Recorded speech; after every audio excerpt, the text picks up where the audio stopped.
So we are going to start today a new poem in class 11 WB board semester 4, sonnet 73 composed by William Shakespeare.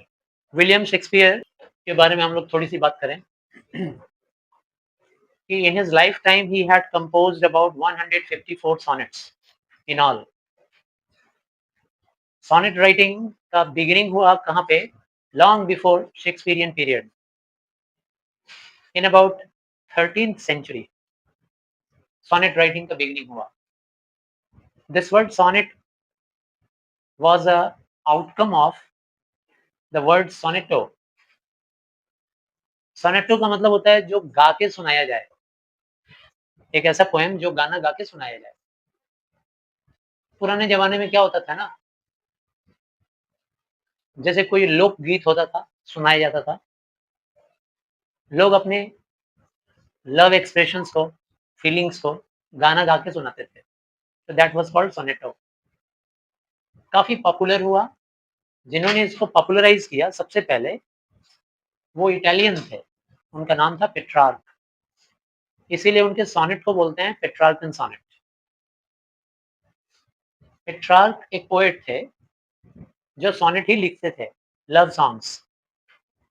Sonnet की विशेषता होती है कि 14 lines में लिखा जाता है. लास्ट टाइम भी हम लोग सोनेट पढ़े थे. और ये 14 लाइंस होता है 8+6 इटालियन सोनेट का फॉर्मेट. सोनेट के दो पार्ट, ऑक्टेव 8 लाइंस का और सेस्टेट 6 लाइंस का. आगे जाके धीरे धीरे ये स्प्रेड किया इंग्लैंड में भी, इटाली से. और इंग्लैंड में बहुत सारे सोनेटियर्स आए जिन्होंने सोनेट लिखा, जिसमें से विलियम शेक्सपियर बहुत ही फेमस है because about 154 sonnets goes to his credit. 154 sonnets में सोनेट नंबर 1 से लेके सोनेट नंबर 126 तक उन्होंने सोनेट लिखा अपने एक दोस्त के लिए, मिस्टर डब्ल्यू.एच. मिस्टर डब्ल्यू.एच जो थे ना, वो अर्ल ऑफ साउथहैम्पटन थे. साउथहैम्पटन के अर्ल, जिसको हम लोग विलियम हार्वर्ड के रूप में नाम से भी जानते हैं, वो अर्ल ऑफ साउथहैम्पटन थे. कई बार उनके बारे में कंट्रोवर्सी आता है कि कोई अपने लड़के दोस्त के लिए 126 सोनेट कैसे लिख सकता है. तो पहले भी मैंने बताया होगा इसके बारे में कि विलियम शेक्सपियर के ऊपर चार्ज लगाते हैं लोग कि ही वाज अ गे, क्योंकि इतना इंटरेस्ट एक लड़के में. और 126 के बाद से 127 नंबर सोनेट से लेके 152 नंबर सोनेट तक जो सोनेट्स है उन्होंने लिखा था. एक डार्क लेडी थी, उसके बारे में लिखा. अब ये भी मत सोचना कि he was in love with that dark lady, no, imaginary. एक डार्क लेडी के बारे में उन्होंने लिखा. और लास्ट के जो दो सोनेट हैं 153 एंड 154, वो उन्होंने क्यूपिड के लिए लिखा, जो लव गॉड है. कई जगह तुमने देखा होगा कि छोटा सा है, तोंदुमल सा एक बच्चा तीर चला रहा होता है धनुष से, वो लव गॉड है क्यूपिड. उसके लिए दो सोनेट लिखा है. शेक्सपियरियन सोनेट का एक अलग अंदाज होता था, एक अलग स्टाइल, जो कि इटालियन सोनेट से हट के होता था. और ये सोनेट क्या होता था? 3 क्वार्टरेंस में. क्वार्टरेन मतलब 4 लाइन को हम लोग क्वार्टरेन बोलते हैं. तो 1 क्वार्टरेन, 2 क्वार्टरेन, 3 क्वार्टरेंस, 12 लाइन हो गए, 4 into 3, और 2 लाइन और एक्स्ट्रा. और चूंकि ये सॉन्ग है, सोनेट का मतलब ये हो गया सॉन्ग, तो सॉन्ग तो हमेशा से ही छंदों में बंधा रहना चाहिए, नहीं तो सॉन्ग कैसे होगा? एक लय होना चाहिए ना, एक रिदम होना चाहिए. तो हर सोनेट में तुमको एक राइमिंग पैटर्न भी मिलेगा. जैसे यहाँ आप देख सकते हो, बीहोल्ड का मैचिंग हो रहा है किसके साथ? कोल्ड. Behold and cold. तो अगर हम लोग फर्स्ट लाइन को ए मानते हैं तो थर्ड लाइन को भी ए मानेंगे. हैंग का मैचिंग सैंग से हो रहा है, तो अगर हैंग को बी माने तो सैंग को भी बी मानेंगे. तो क्या हो गया pattern? A B A B. इसके बाद डे है, तो डे का मैचिंग है अवे से. तो ये अलग है ना, होल्ड से भी अलग है, हैंग से भी अलग है. तो इसको हम लोग क्या बोलेंगे? सी. डे और अवे, सी सी हो गया. वेस्ट और रेस्ट एक जैसा मैचिंग हो रहा है, तो डी डी हो गया. तो अब तक क्या हो गया? A B A B C D C D, फिर fire, expire, lie, buy matching में है, तो अब क्या हो जाएगा ई एफ और स्ट्रॉन्ग लॉन्ग, ये क्या हो गया जी जी। तो A B C D E F G G, ये इसका राइमिंग पैटर्न। तो हम लोगों ने सब कुछ पढ़ लिया। William Shakespeare as a sonneteer हम लोग पढ़ लिए, सोनेट क्या होता है वो हम लोग पढ़ लिए। Now let's start the sonnet line by line. Before we discuss, we have to imagine one thing, that maybe William Shakespeare, along with his companion Mr. W.H., had gone to some very beautiful place, just roaming across here and there aimlessly in a romantic mood, खूबसूरत mood में अपने उस बंधु दोस्त के साथ घूम रहे। रोमांटिक मूड मतलब हम लोग हमेशा गलत सेंस में नहीं लेंगे। रोमांटिक मूड का मतलब यहाँ पे नेचर से भी रोमांस होता है हम लोग को। When you feel for something very deeply, that is called romance. तो वो हम अपने एक दोस्त, लड़के दोस्त के साथ भी फील कर सकते हैं। तो विलियम शेक्सपियर जरूर उनके साथ कहीं निकले होंगे घूमने के लिए, और तभी उनके मन में ये आया कि हम कुछ ऐसा फील कर रहे हैं। उन्होंने इसको सॉन्ग के जरिए लिखा, लव सॉन्ग। बताना क्या चाह रहे हैं, पहले थीम के बारे में भी हम लोग जान लें कि पोएम का थीम क्या है। तो थीम ये है कि जिंदगी बड़ी छोटी है, थोड़े से समय के लिए हम लोग हैं, और ज़िंदगी में सबसे इम्पोर्टेंट पार्ट क्या होता है, जवानी। क्योंकि जवानी ही हम लोगों के लाइफ का स्प्रिंग होता है। स्प्रिंग सीज़न जैसे सबसे ब्यूटीफुल है, वैसे ही जवानी का सीज़न जो होता है ना लाइफ में, वो सबसे ब्यूटीफुल होता है। उसमें हम लोगों को हर चीज़ एक्सेप्टेबल लगता है, हम लोग हर चीज़ एक्सेप्ट करते हैं, एन्जॉय करते हैं। हर चीज़ प्यारा लगता है, हर चीज़ अच्छा लगता है।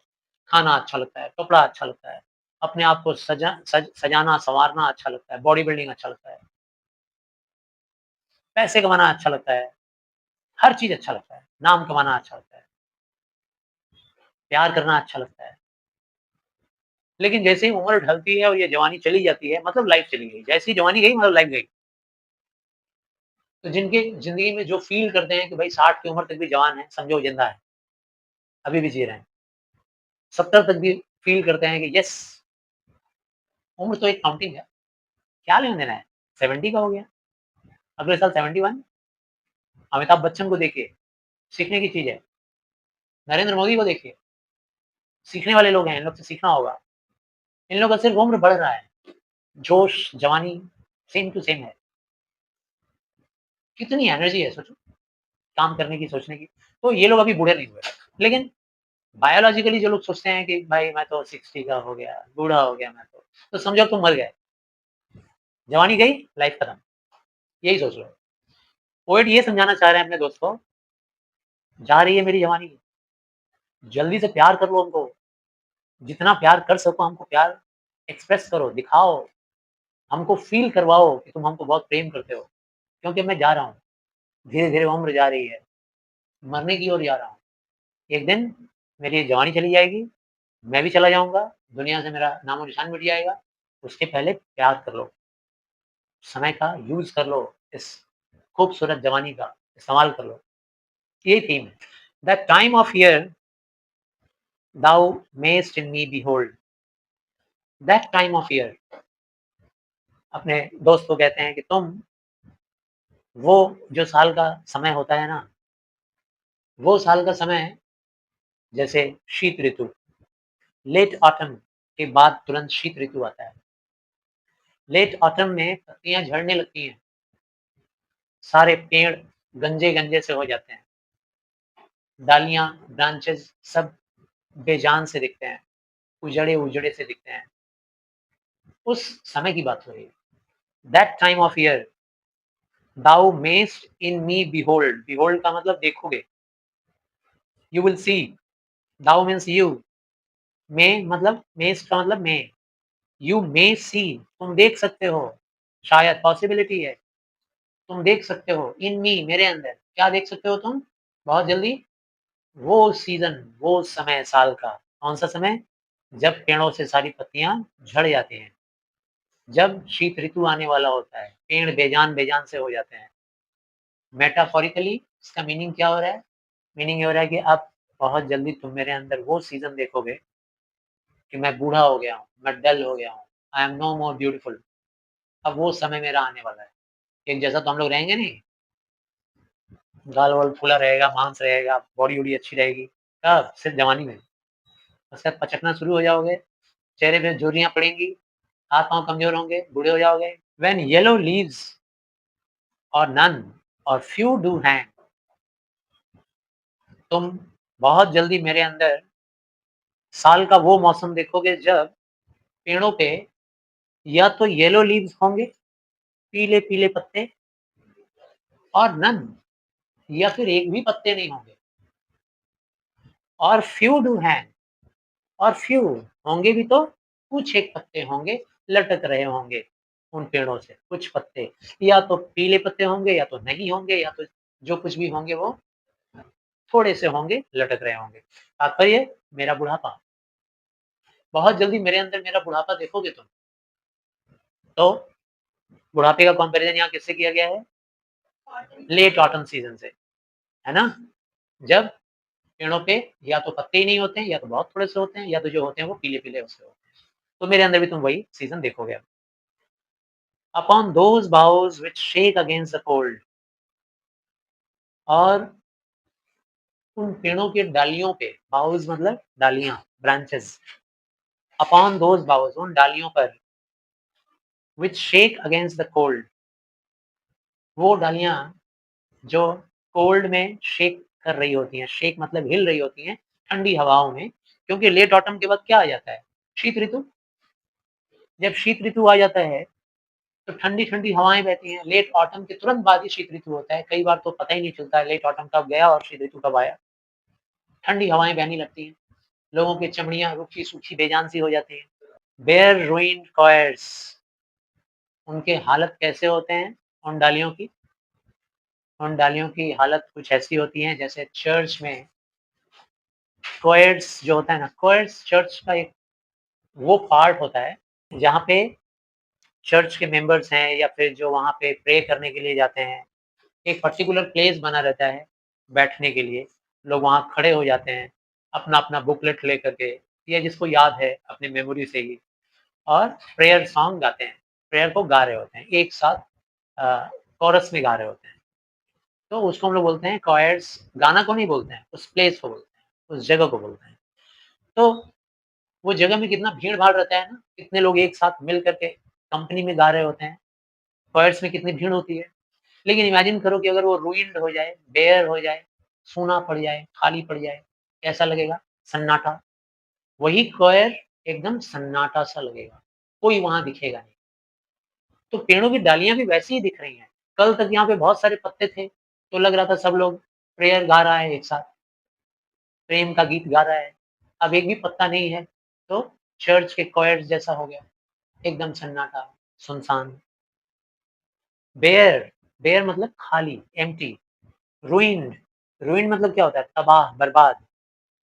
तो इमेजिन करो कि चर्च का वो पार्ट जहाँ लोग प्रेयर गाते हैं एक साथ मिलके, इमेजिन करो कि वो रूइन्ड हो गया है, या बेयर हो गया, एम्प्टी हो गया है। वैसे ही हो गई हैं ये डालियाँ। डालियाँ किसकी वजह से हो गई हैं वैसी? ठंडी-ठंडी हवाओं की वजह से। अच्छा, यहाँ ठंडा, कोल्ड का मतलब एक और सेंस है। Cold here indicates the cold sentiments, the cold feelings of human being in the old age. जब हम लोग का ओल्ड एज आता है ना, तो we do not feel any more warmth. हम लोग किसी भी चीज़ में वार्मथ फील नहीं करते हैं, गर्मजोशी महसूस नहीं होती है, ठंडे से रहते हैं। ठंडा रहना मतलब कोई इंटरेस्ट नहीं, कोई ब्यूटी जा रहा है जाने दो, मेरा मैटर नहीं, ठीक है ना? कोई बोलेगा अरे देखो कितना खूबसूरत सीनरी, हाँ, ठंडा, कोई लेना-देना नहीं। Where late the sweet birds sang, ये वही डालियाँ हैं जहाँ पे स्वीट बर्ड्स, चिड़ियाएँ बैठकर गाना गाया करती थी। चिड़ियों का तुलना किसके साथ किया गया है? प्रेयर सॉन्ग गाने वालों के साथ। प्रेयर सॉन्ग कहाँ पे गाते थे लोग? कॉयर्स में। चिड़ियाएँ कहाँ गाती हैं? ब्रांचेस पे। अब वो ब्रांचेस एकदम खाली हैं। चर्च का कॉयर भी खाली है। कंपैरिज़न समझ में आ गया? पहला वाला हम लोग क्वाड्रेंट कंप्लीट कर चुके हैं। फर्स्ट क्वाड्रेंट कंप्लीट सैंक तक। अब सेकंड क्वाड्रेंट, इन मी दाउ सीस्ट, दाउ आर्केइक वर्ड है। आर्केइज्म जानते होगे, कोई वर्ड बहुत पुराना हो जाता है, that is no more in existence, that is called archaism. तो दाउ का मतलब यू होता है, दी मतलब भी यू होता है, दी ऑब्जेक्ट वाला यू होता है और दाउ सब्जेक्ट वाला यू होता है। तो पोएट बोलता है क्या, इन मी दाउ सीस्ट, मेरे अंदर तुम देखोगे अब, दाउ सीस्ट, सीस्ट मतलब देखना, the Twilight of such day, अब तुमको दिखाई देगा मेरे अंदर ट्वाइलाइट। ट्वाइलाइट कब होता है, दिन के अंत में या दिन के शुरुआत में भी ट्वाइलाइट दिखता है, यहाँ पे दिन का अंत मान लो ट्वाइलाइट। जब आकाश में सूरज एकदम डूबने वाला होता है, पूरा सनसेट की तरफ होता है, उसकी रोशनी रिफ्लेक्शन की इफेक्ट से आकाश में एक अलग-अलग कलरफुल पैटर्न बनाती है। ऑरेंज, रेड कलर का, पर्पल कलर का, कुछ ऐसा ट्वाइलाइट कहते हैं उसको, because of the reflection of light. This twilight indicates that the sun is about to set, सूरज डूबने वाला है। तो मेरे भी लाइफ का अब ट्वाइलाइट होने वाला है, अब तुम मेरे अंदर देखोगे, क्या देखोगे? ट्वाइलाइट होने वाला है। As after sunset fadeth in the west, ये ट्वाइलाइट कब दिखाई देता है? After the sunset, as after sunset.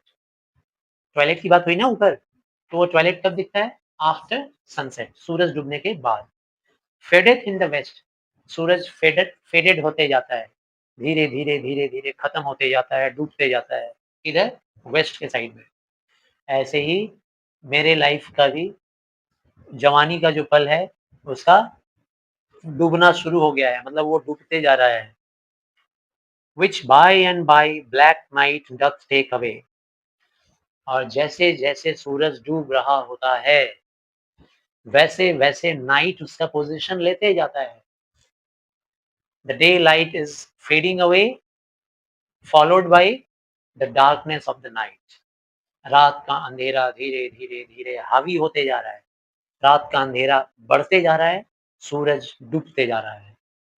बिल्कुल मेरे साथ भी ऐसा ही हो रहा है, मेरी जवानी डूबते जा रही है, बुढ़ापा आते जा रहा है, और बुढ़ापा is the symbol of death. After old age what comes? Death. which by and by, धीरे धीरे, ब्लैक नाइट, काली रात, doth take away, doth means does, the black night takes away the position of what? It takes away the position of sunlight. Sunlight is faded away, black night comes in. Death's second self, death का दूसरा रूप है ये, कौन? गोधूली का बेला, sunset का time. Sunset का जो टाइम होता है वो क्या होता है? गोधूली का टाइम होता है, उसको गोधूली बोलते हैं। तो वो जो टाइम होता है सेटिंग ऑफ द सन, वो डेथ का सेकंड सेल्फ है। सेकंड सेल्फ मतलब डबल रोल, उसी का दूसरा रूप है, अनदर फॉर्म ऑफ डेथ। जैसे ही सनसेट हो जाएगा, काली रात आ जाएगी, मतलब जैसे ही बुढ़ापा आ जाएगा, मौत आ जाएगी। Death second self that seals up all in rest, और इसके बाद एक बार जहां वो अंधकार आया, फिर बाकी सारी चीजों को वो सील्ड अप कर देता है, फिर वो बंद कर देता है। सील कर देना, बंद, पूरा बंद कर देगा, स्टॉप। फिर और कोई खुशी नहीं, कोई मन का मुराद नहीं, ना टेस्ट, आंखें खराब, कान खराब, टेस्ट खराब, खाने का इच्छा नहीं, बूढ़ा, हाथ पांव कांपना शुरू, बोली में जोश नहीं रहेगा, दहाड़ नहीं रहेगा, जुनून नहीं रहेगा, बुढ़ापा आ जाएगा। सब चीज को सील कर देता है बुढ़ापा। इस सेकंड क्वाड्रेंट भी हम लोग कंप्लीट कर चुके हैं। In me thou seest the glowing of such fire, in me thou seest, मेरे अंदर, दाउ सीज, तुम देखोगे, क्या देखोगे? The glowing of such fire, मेरे अंदर देखोगे एक आग जल रहा है, जो उसकी चमक देखोगे, ग्लो देखोगे एक आग का।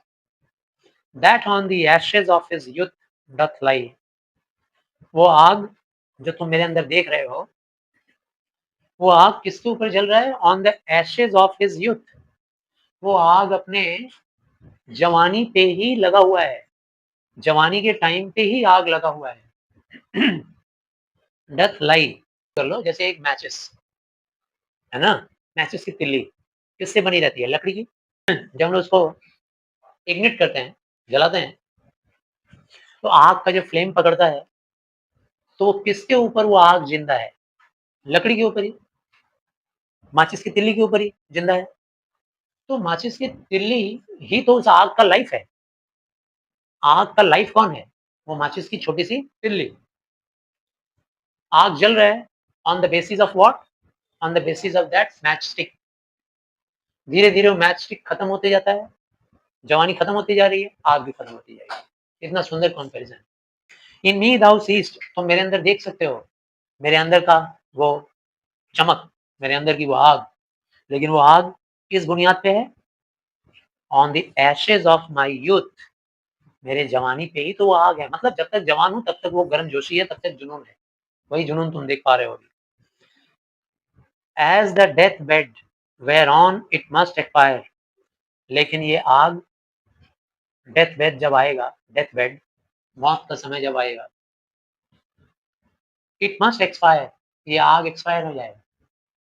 मेरे अंदर का ये जोश, मेरे अंदर का ये जुनून, मेरे अंदर की ये जवानी खत्म हो जाएगी डेथ बेड पे। सब कुछ खत्म हो जाएगा डेथ बेड पे।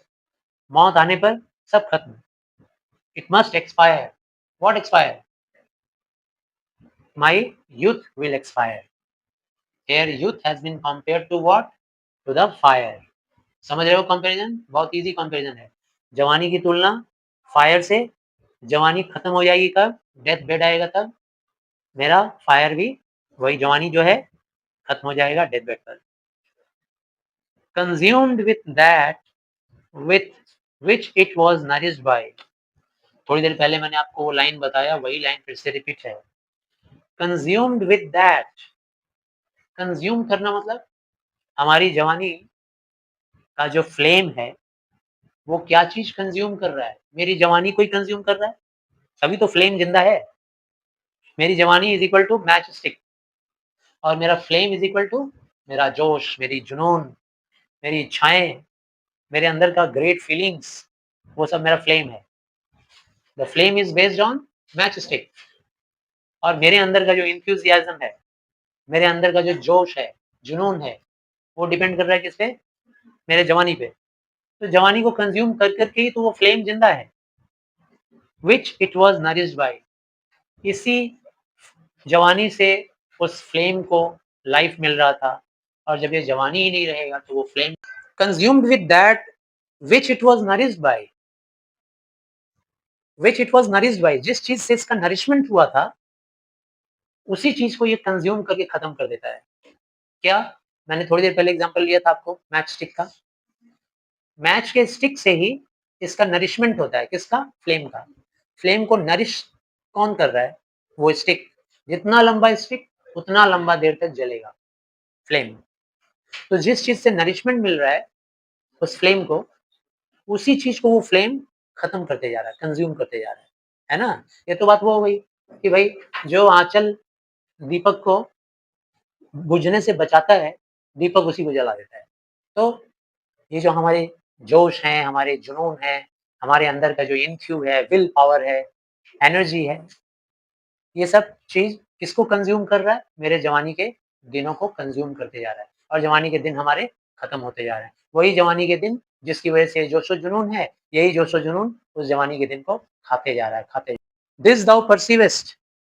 परसीवेस्ट मीन्स परसीव करना, फील करना, महसूस करना। तुम महसूस कर रहे होगे, अपने दोस्त को कहता है पोएट। पोएट कहता है तुम जरूर ये बात महसूस कर रहे होगे, which makes thy love more strong. क्या महसूस कर रहे होगे? कि तुम्हारे इस दोस्त का जीवन अब धीरे धीरे खत्म हो रहा है, मेरी जवानी धीरे धीरे जा रही है, मेरे जोश, मेरे जुनून, मेरे इनफ्यू, मेरी एनर्जी सब खत्म हो रही है। तुम ये बात फील कर रहे होगे, परसीव कर रहे होगे। Which makes thy love more strong. और उसकी वजह से तुम्हारा लव स्ट्रॉन्ग हो जाना चाहिए मेरे लिए। हमको पहले जितना तुम प्यार करते थे उससे ज्यादा हमको प्यार करना शुरू करो। मेरे जवानी के दिन अब गुजर रहे हैं, जा रहे हैं, मत मिस करो इसको। हमको ज्यादा प्रेम करो। To love that well. और बेहतर प्यार करने के लिए, ज्यादा प्यार करने के लिए, which thou must leave before long. मुझे बेहतर प्यार करने के लिए, ज़्यादा प्यार करने के लिए कितनी ज़रूरत है, ये तुम पर्सीव कर रहे होगे, फ़ील कर रहे होगे और वो प्यार करना शुरू कर दो। Which thou must leave before long, ये ERE एयर का मतलब क्या हो रहा है? बिफोर। बिफोर लॉन्ग मतलब देर ना हो जाए, इससे पहले कि देर हो जाए, है ना? इंतज़ार करते रह जाओ और देर हो जाए, निकल जाए ये भी समय, मेरे लाइफ़ का सनसेट हो जाए। लाइफ़ का मतलब मेरी जवानी का सनसेट हो जाए, प्रेम करना शुरू कर डालो, प्रेम कर डालो। आई गेस समझा पाया?